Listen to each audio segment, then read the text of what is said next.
துணை முதலமைச்சர் உதயநிதி ஸ்டாலின் பிறந்தநாள் விழாவை முன்னிட்டு விளையாட்டு உபகரணங்கள் வழங்கும் விழா நடைபெற்றது. அப்போது விளையாட்டு உபகரணங்களை பெற திமுகவினர் முந்தியடித்து மேடையை உடைத்து பொருட்களை அள்ளி சென்று உள்ளனர். மேலும் கூட்டத்தில் திமுகவினர் மொபைல் போன், பர்ஸ் போன்றவற்றை திருடி கைவரிசையும் காட்டியிருக்கின்றனர். இந்நிலையில்தான் இளைஞர்கள் திமுக ஆட்சியை கழுவி ஊற்றும் வீடியோ வைரலாகி வருகிறது. இதெல்லாம் ஒரு திமுக ஆட்சியா? இதுதான் அரசாங்கமா? என்ன ஆட்சி நடத்துறீங்க? இதெல்லாம் ஒரு திமுக ஆட்சி, மண்ணாங்கட்டி ஆட்சி, திமுக ஆட்சி. எல்லாம் சும்மாவோட நான் செயல போட்டு கீழா அரசாங்கம் நடத்துறீங்களா இல்ல வேற என்ன நடத்துறீங்களா? 30,000 ரூபாய் போனு, மொபைல்னா சும்மா வருது. ஒரு மீட்டிங் வாங்கி நடத்த தெரியல. இது பேர் திமுக ஆட்சியா? நம்ம உதயசூரியன் உதிக்கலாம். 2026 தேர்தல் மாற்றம் நிச்சயம் நடைபெறும். ஒரு மயிரும் முடங்க முடியாது திமுக. பாருங்க, மொத்த இளைஞர் அநேக செயலாளரும் இங்க வந்த ஒரு ஓட்டு வாங்க முடியாது ஒருத்தனாலையும். ஒவ்வொரு ஊரா டீம் நோட் பண்ணிக்கலாம், லிஸ்ட் இருக்குல்ல. ஒரு வீட்டை ஒருத்தர் வந்து பிரைஸ் கொடுக்க தெரியாது. ஆட்டு மந்த கூட்டமா அது மக்களோட உயிருங்க. ஒரு உயிர் போச்சுன்னா யாருங்க பதில் சொல்றது?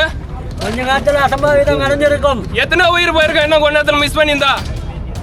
மக்களோட உயிருக்கு காப்பாத்த தெரியல. இதெல்லாம் ஒரு ஆட்சி.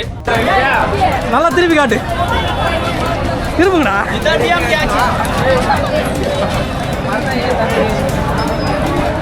புது கேரம் போர்டு வாங்கிறீங்க, எப்படி ஃபீல் பண்றீங்க?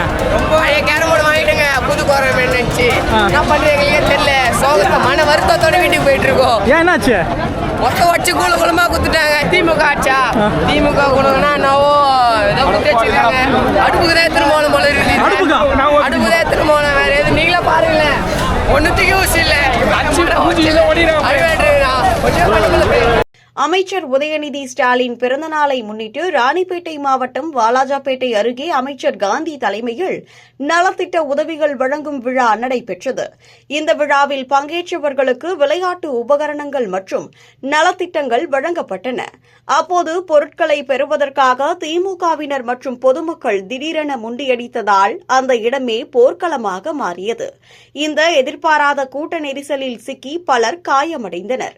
மேலும் இந்த சந்தர்ப்பத்தை பயன்படுத்திக் கொண்ட திமுக உடன்பிறப்புகள் கூட்டத்தில் இருந்த சிலரது செல்போன்கள் மற்றும் பணப்பைகளை திருடி சென்றனர். போனு காணா, ஒரு சாவி காணா, மனுஷன் வேதான் செத்துடுவான் போல ஏந்து வார்த்தைக்கு. இதெல்லாம் ஒரு மீட்டிங்கா?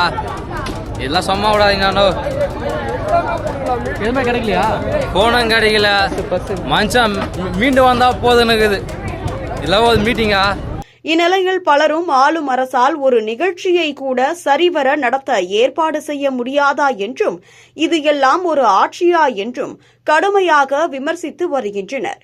குறிப்பாக அந்த தள்ளுமுள்ளுவிலும் கூட பர்ஸ், மொபைல் போன்றவற்றை திருடி இருக்கின்றனர். இந்நிலையில் தாத்தா காலத்து திமுக வெளிவந்து கொண்டிருக்கிறது என விமர்சித்து வருகின்றனர்.